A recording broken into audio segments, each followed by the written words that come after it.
premier UFC ici en France. On a hâte, on est vraiment content d'être ici avec vous. Donc merci d'être là. Pour ce questions-réponses, on a un invité de taille avec nous, triple champion UFC, une légende du sport. Merci de bien accueillir Georges St-Pierre.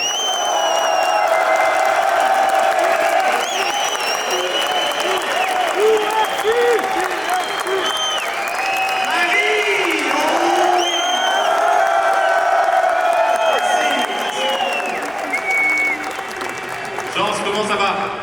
Ça va très bien, merci beaucoup et vous? Ça va, merci Jean d'être avec nous. Alors on va commencer avec des questions médias, et s'il vous plaît, faites la queue, vous avez des micros un petit peu partout, donc si vous voulez poser des questions à Georges, n'hésitez pas de prendre place. Une première question média, s'il vous plaît, pour Georges, le monsieur là-bas. George, welcome to Paris. I'm curious, you've seen a lot of things in this sport. What does it mean to the sport to finally get to France? I wish I would have been able to fight in Paris. Unfortunately, the sport was illegal at the time, but I'm glad to be here. I'm glad to be here today and witness the first show in France. So I think it's going to be a great show, and I can't wait. Yeah. It's a great main event. You know, Cyril Gane is a unique guy for heavyweight. How do you see his performance on Saturday going in that fight with time? Man, Cyril Gane, he's got all the skills and all the talent in the world to be a great champion. I think that the best is ahead to come for him, and but he's got a hell of a challenge in front of him. I think it's going to be a great fight. Whoever going to win this fight, I believe, will one day become a champion. But of course, my heart is with Cyril because I'm friend with him.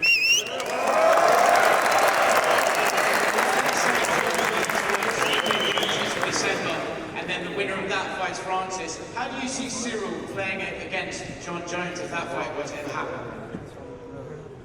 Wow, it's a clash of styles, you know what I mean?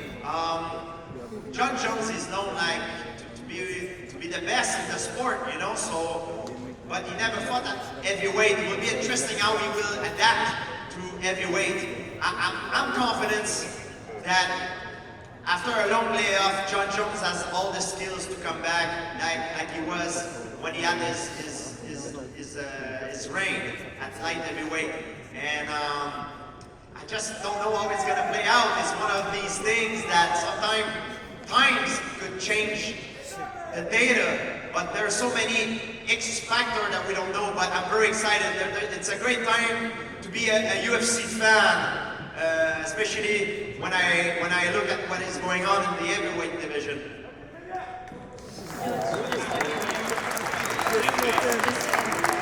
Just to go off of that, how do you see John Jones matching up with Francis Ngannou and St-pierre? When I met John Jones the last time, it was like a year ago when he put on a lot of weight, and he seemed very comfortable at that weight. So it led me to believe that he's going to come back as good as he was in the light heavyweight division, except with more mass, more muscle mass. So I don't know.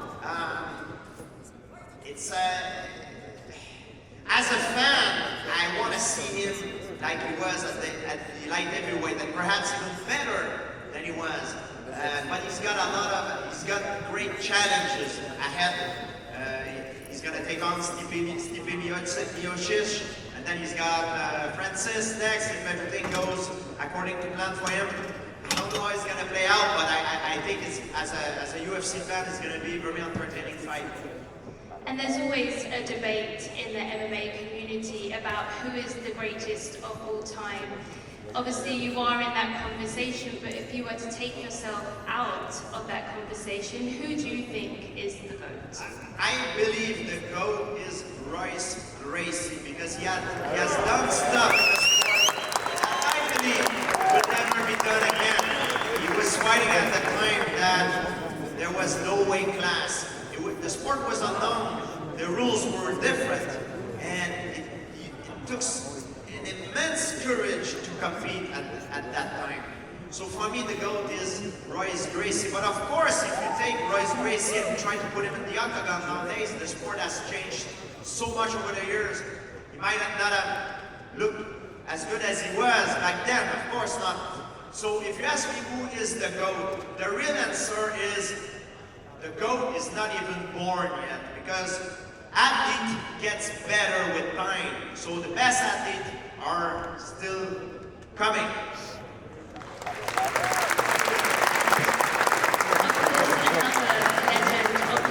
Is rumoured to be coming back and boxing Jake Paul, perhaps Anderson Silva. If that does happen, how do you think he does against Jake Paul? Wow, that's going to be a very entertaining fight. There's so much X factor for that fight. You know, you got Jake Paul that after every fight he gets so much better. He's improving at a crazy rate, you know. And you got Anderson Silva on the other side, who's a legend, you know, and he did an incredible performance against Chavez that nobody was expecting him to win. So it's very difficult to make a prediction on this one. And last one. Trying to put me on the spot, don't you? Last one for me. A big fight next weekend as well with Khamzat Chimaev and Nate Diaz. How do you break down that fight? How do you see that going down? Well, this fight is at welterweight. I think it favors, the odds will be towards Chimaev. I think it favors him because of that. However, Nate Diaz, you can't never count him out. He's very well-rounded, he's very durable, and it will take a lot to try to put him away. And Khamzat, it's going to be a tough challenge because he only went the distance in his last fight, I believe. So, and I think he grew incredibly from that fight. He learns a lot. So I think we're going to see a better version of Khamzat, still better than when he was. So it's going to be an interesting fight. But if I would have to bet on that fight, of course, I would have to go with the odds and favor Khamzat Chimaev. Right here. Yes, please. So, what do you think that Nate Diaz's legacy stands after this last fight? Nate Diaz did a great performance when he fought Leon Edwards. He was losing the fight, but he finished very strong. He rocked Leon Edwards, and he had a very strong finish. And it proves us once again that it's never over until it's over. You know, and anything can happen. And then we saw what happened the other last weekend. Leon Edwards was losing the fight, but he did a beautiful setup with the high kick and won the welterweight title. So anything can happen in this game. Can you tell us how you reacted when Leon knocked him out? And how do you think the rematch will eventually happen? That's what makes the beauty of the sport, sort of. I mean, if you're on the side of the winner, of course, because everything can happen. It would be boring if we would always know who would win. And I don't think like in any other sport, fighting is no different. In football, it's not the best team that wins the game. It's the team that play the best the night of the game that will win the game. Fighting is no different. It's not the best fighter that wins the fight. It's the fighter that fight the best the night of the fight. And that night, Kamaru was winning the fight, but he made a crucial mistake that is unforgettable at this level. He zigged when he should have zagged, and credit to Leon Edwards. He did a beautiful setup. That was amazing, and he won the world title. And now they're gonna have a rematch, hopefully, and we'll see. You know, but things change. You never fight the same fighter twice. You can fight the same name twice, but you never fight the same fighter twice. Every fight leaves a scar. It could be for the best or for the worst. And after a loss, very often we see fighters that a loss can affect their confidence. And a confidence is very important for a fighter because you can have all the skills in the world, but if you don't have confidence, it's like someone who has a lot of money in his bank account but no way of accessing. So for for the magic weapon, you need the skills and the confidence. So we'll see how mentally strong is Kamaru Usman, and if he comes back and wins the title, I think it will add up to his legacy even more. So, but it's going to be a hell of a fight, a hell of a challenge. Last question for me. What do you miss the most as a retired fighter? I don't miss fighting at all, my friend. I wasn't I was in the plane on my way here this morning, and then I was with my agent, and I was telling him, I was like, man, it's so much fun to go to an event and not fighting. Because when you're fighting, I never like to fight. I like the freedom that it gives me, of course, the income, the money, the wealth, the health, because being a professional athlete is a healthy lifestyle, even though it's very dangerous. The access of things that most people don't have. That's why I fight. I fought for having this freedom. But now I'm retired and I have no more stress, and I'm the happiest man on the planet. That's why I'm telling the new generation. I always tell the young fighters, retire when you're on top. Don't let the sport retire you. It's very bad, and it's very sad. Unfortunately, we see that happening too long. Merci beaucoup aux médias. Maintenant, on va ouvrir les questions au public. S'il vous plaît, vous avez 4 micros, un petit rappel pour poser vos questions avec Georges. J'ai une première question ici, s'il vous plaît. Oui, bonjour Georges, Greg MMA, sans pirater le chinois.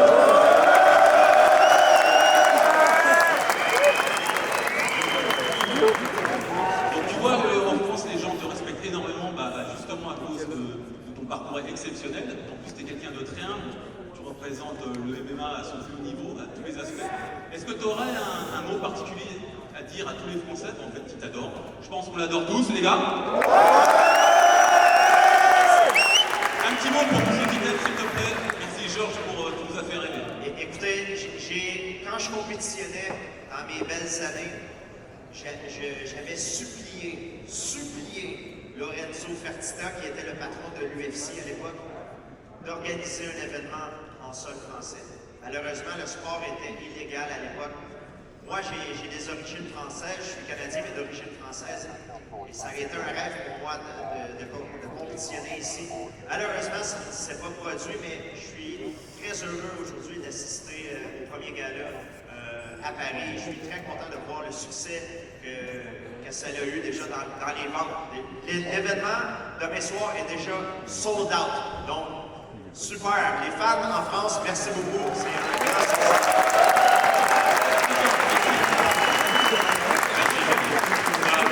Une question de là-bas en haut à gauche, s'il vous plaît. Merci Georges d'être ici aujourd'hui. J'aimerais poser des questions en anglais pour toute ma famille aux États-Unis. You've faced many adversities throughout your career, starting with the loss to Matt Serra, but also battling against colitis. Take us through just everything that you had to do with the champion mentality to really rise above those adversities. And a second question, perhaps I might be able to shake your hand after this. Yeah, of course, no problem. You just have to find a way to get through security, my friend. Because if I say yes to you, I have to say yes to everybody. But if you get here, I'll shake your hand. It will be my pleasure. But regarding the every time you face adversity or challenges in life, or a step back, you need to do the same thing all the time. You know, like you can't let that crush your confidence down, and you need to find a way to overcome it. To analyze the situation and find out the mistake that you did, to have that failure, and make sure you never repeat the same mistake again. So just by doing so, it makes you better. You know, every failure makes you better. That's how I see it.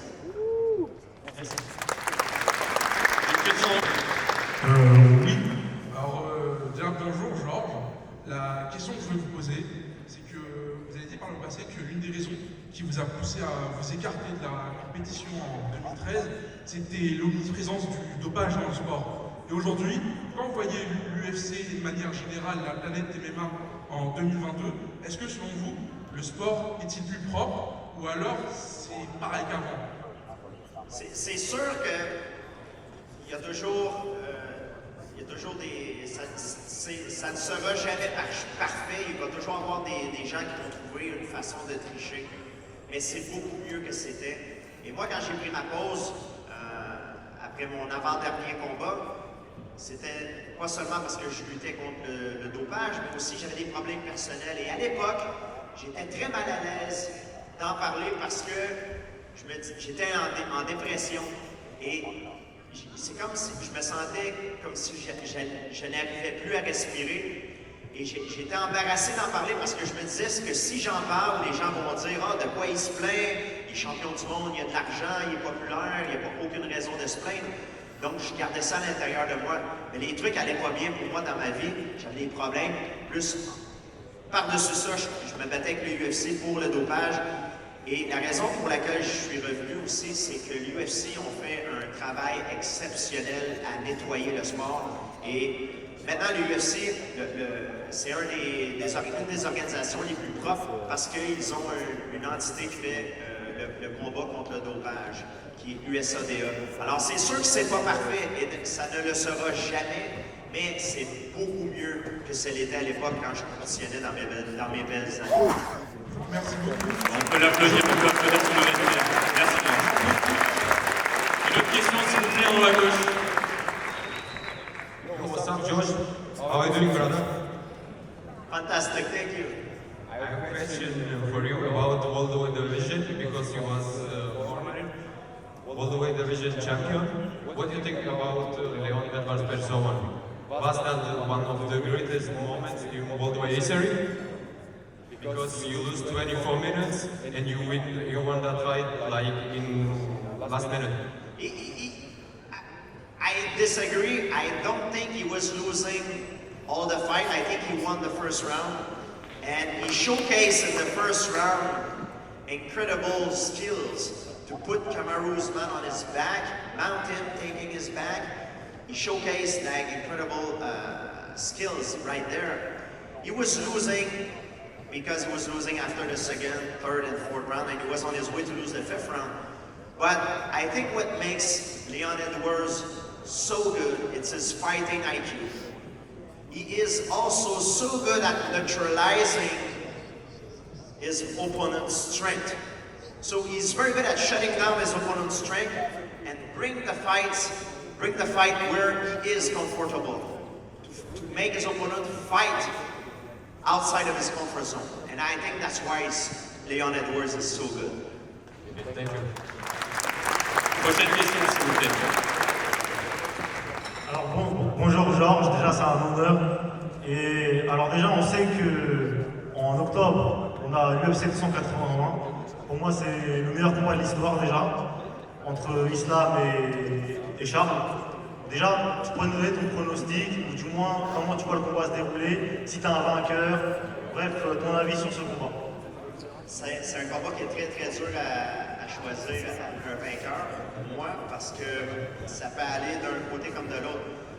Par contre, si j'ai un pronostic à faire vite fait, si le combat se passe dans le centre de l'octogone, je pense que ça va favoriser Oliveira. Par contre, si Islam arrive à amener le combat près de la cage, au corps à corps, ça va le favoriser. Donc, je pense que les deux combattants ont les outils pour gagner le combat. Ça ne va pas jouer sur le plan physique, parce que les deux sont très athlétiques, ils sont en forme, ils ont des qualités physiques exceptionnelles. Je ne pense pas que ça va jouer sur le plan technique, parce que les deux ont un savoir incroyable, ils connaissent parfaitement, ils sont au sommet de leur art. Je crois que ça va jouer sur le plan tactique. Celui qui va arriver à amener son adversaire dans son jeu, celui qui va réussir à danser sa danse, si je peux me permettre l'analogie, c'est lui qui va gagner le combat. Oui, monsieur, merci. Hi George, it's Agnes from Against the Fence on YouTube. My question is, out of the following three fighters, which would give you the toughest test back in your day? Khabib, Kamaru Usman, or Leon Edwards, the new welterweight champ? I'm sorry, if I understand, you asked me who I think would have been the best champion? Who would have given you the best fight? Who would have given me the best fight?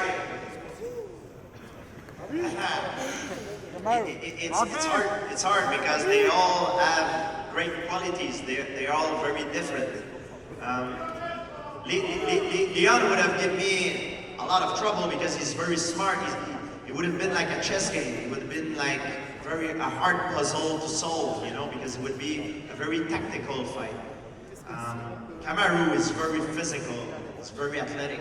He's a beast, you know. He's strong. He hits very hard. He's a great wrestler. It would be very physical, very tough physically, very demanding. Khabib is a legend in terms of his knowledge, his experience. You know, he's got so many tools in his bags. You know, so it will be like a fight that I wouldn't know how it would have turned out. So I don't know. I think it's not the best fighter that wins the fight. It's the fighter that fights the best the night of the fight. So to beat them, I would have need to be the best man the night of the fight. Be very, very, very, very well prepared.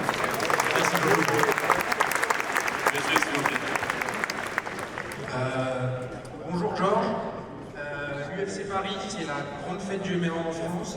Est-ce que tu aurais un message à passer à tous les parents qui pourraient encore hésiter à initier leur enfant au sport de combat et à la MMA? Bien sûr. Le MMA, c'est pas un divertissement qui est fait pour tout le monde. On va pas se le cacher, c'est un sport qui est violent. Mais c'est pas de la violence gratuite. Et souvent, les gens ont tendance à illustrer les côtés négatifs de la chose plutôt que les côtés positifs. Moi, si je peux parler en tant que mon expérience personnelle, moi j'ai grandi avec beaucoup de rage, beaucoup de haine. Et les arts martiaux, c'est ce qui a sauvé ma vie. Ça m'a aidé à devenir une meilleure personne parce qu'au lieu de traîner avec mes amis, que peut-être que je me serais ramassé en prison, j'aurais fait des conneries, mais j'ai mis ma rage, ma haine dans l'entraînement. Et ça m'a aidé à l'évacuer et à devenir une meilleure personne. Le respect avec lequel je traite les gens aujourd'hui, c'est ce que j'ai appris en arts martiaux, c'est ce que j'ai appris en karaté. C'est avec le même respect, les mêmes valeurs que j'ai appris en karaté dans les arts martiaux. Donc pour moi, ça a été très bénéfique. Et c'est ce que je dirais aux parents. Ça peut changer la vie de votre enfant, ça peut avoir un effet plus positif que négatif. Merci.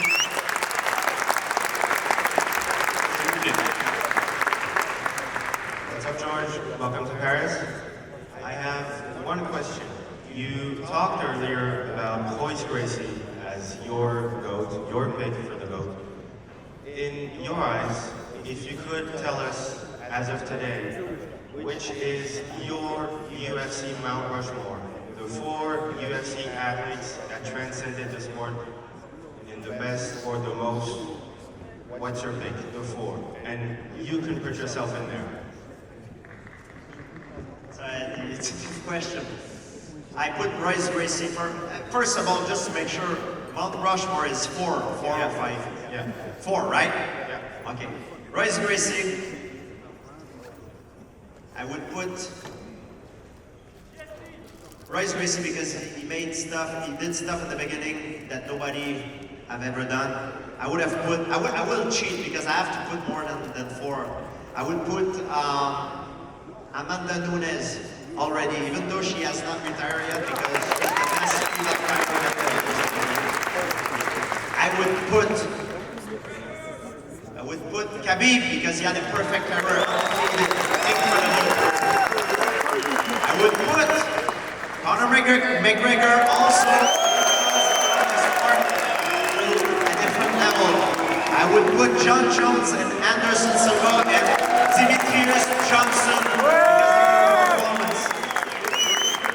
With all due respect to those fighters, it's a great list, but it's not to be nice towards you. I think your name should be in that list as well. Thank you very much. Thank you.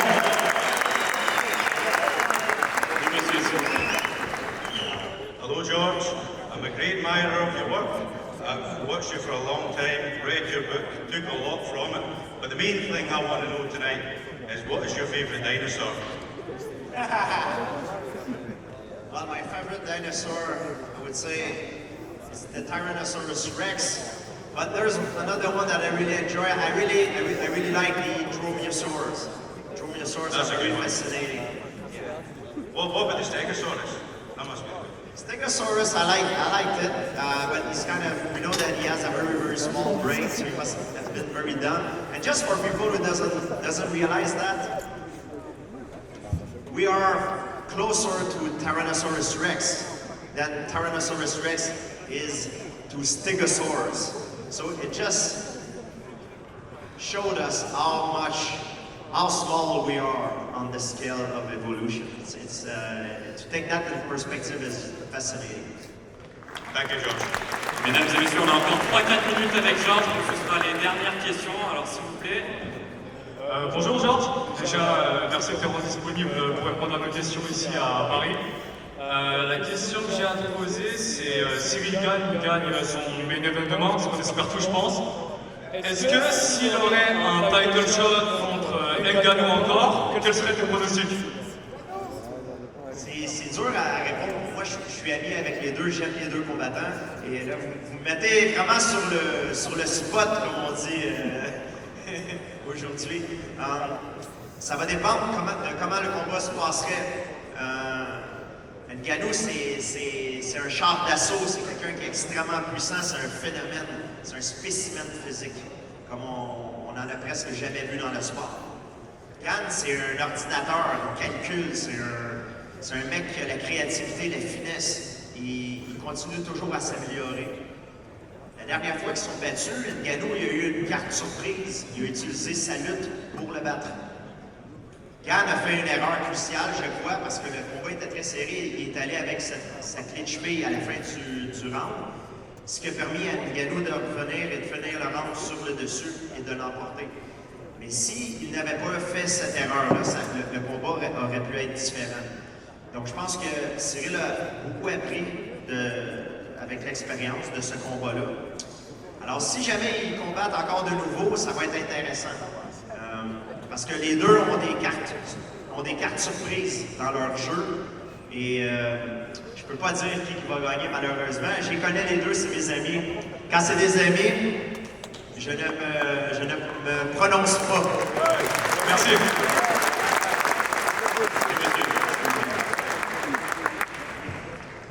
Salut Georges, tout d'abord merci d'être là. Bienvenue à Paris. Merci. Alors tout à l'heure tu as parlé du moment où tu as arrêté ta carrière en 2013, suite à la lutte contre le dopage et tes problèmes extrasportifs. Et justement, j'aurais aimé savoir ce que tu conseillais à un jeune combattant pour gérer la pression psychologique et la préparation psychologique. Parce qu'on n'en parle pas assez et c'est super important pour bien performer dans la cage. Ce que je dirais à un jeune qui veut devenir champion du monde, souvent j'ai des parents qui viennent me voir avec leurs enfants et ils me disent « Georges, ça, c'est le futur champion du monde. Qu'est-ce que tu as à dire à mon fils comme conseil? » Je me mets comme ça à genoux et je dis à leurs enfants, je leur dis « Est-ce que ça va bien à l'école? » Ils me regardent comme ça. Je dis « L'école, c'est ce qui est le plus important pour toi. Parce que ça va te faire avoir un futur qui est garanti. Si tu choisis le sport, tu vas prendre un gros risque dans ta vie. Oui, tu entends parler de Conor McGregor, de Khabib, John Jones, Georges St-pierre, Anderson Silva. Ils ont fait beaucoup d'argent. Mais ça, c'est seulement un petit pourcentage des combattants qui ont voulu être champions, qui ont réussi. Il y a 1 sur 1 million. Et c'est pas parce que j'essaie d'être arrogant. J'ai eu beaucoup de chance dans ma vie. Et on a tous eu beaucoup de chance, ceux qui ont réussi. On a eu un talent, on a travaillé très fort, on a eu beaucoup de chance. Les risques d'échouer sont énormes. Alors, ce que je dis, reste à l'école et concentre-toi sur tes études. Si tu veux tenter ta chance, vas-y. Mais ne mets pas tous tes œufs dans le même panier. Ne risque pas tout. Parce que ce soit dans les combats, dans le football, dans le basketball, tu peux avoir une malchance, un accident, te faire frapper par une voiture, ou juste pour avoir le talent pour y arriver. Et si tu as mis tous tes œufs dans le même panier et que tu réalises à 30 ans que tu ne vas pas y arriver, il est trop tard, il n'y a rien, tu ne peux plus retomber sur rien, tu ne peux rien. sur quoi tu peux te reprendre. Alors moi, ce que je dis aux jeunes, vas-y, va au bout de tes rêves, mais continue les études, c'est ça qui est le plus important. Parce que devenir un combattant champion du monde, c'est extrêmement rare. Et souvent, quand je vais au gym à Montréal, c'est un des endroits qui me rend le plus heureux parce que je peux pratiquer le sport que j'aime, mais en même temps, c'est un des endroits qui me rend le plus triste. Parce que souvent, j'ai des jeunes qui viennent me voir pour me demander des conseils. Et souvent, c'est des conseils qui sont reliés au combat, et je leur donne la réponse du mieux que je peux. Mais le vrai conseil qu'à plusieurs des jeunes que je donnerais, c'est que tu as 33 ans, tu viens d'avoir 4 défaites de suite, tu n'es pas encore à l'UFC, tu devrais te trouver un vrai travail. Mais là, il est trop tard. Alors, ce que je dis aux jeunes, c'est concentrez-vous, mettez vos priorités sur les études. Si vous voulez faire du sport, faites-le à fond, allez pour vos rêves, allez-y à fond, mais ne laissez pas tout tomber pour un rêve. C'est ça qui est important. Une dernière question, mais ça va être un jeune fan qui va te la poser. Et juste avant, just one minute. Et ça, c'est pas juste en combat, c'est dans le foot, même chose, au basketball, c'est la même chose.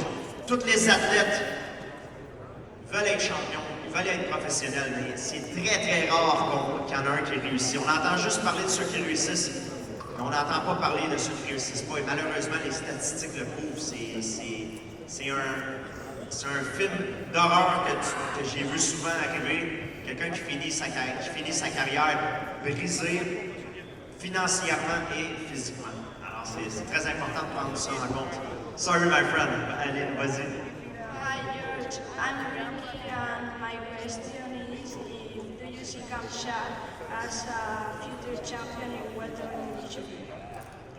Yes, Kamsat is very good. He's got all the skills. He's very good, and he showcased incredible durability and great strength, mental strength in his last fight when he fought Gilbert Burns, because he was pushed to the limit. And that's when you recognize a true warrior, a true champion, than a contender.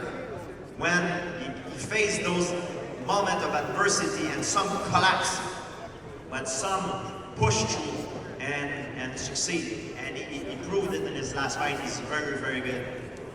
Malheureusement, c'est la dernière question. Georges, merci beaucoup de nous avoir répondu. Merci à vous d'être là. Restez avec nous pour la prochaine UFC.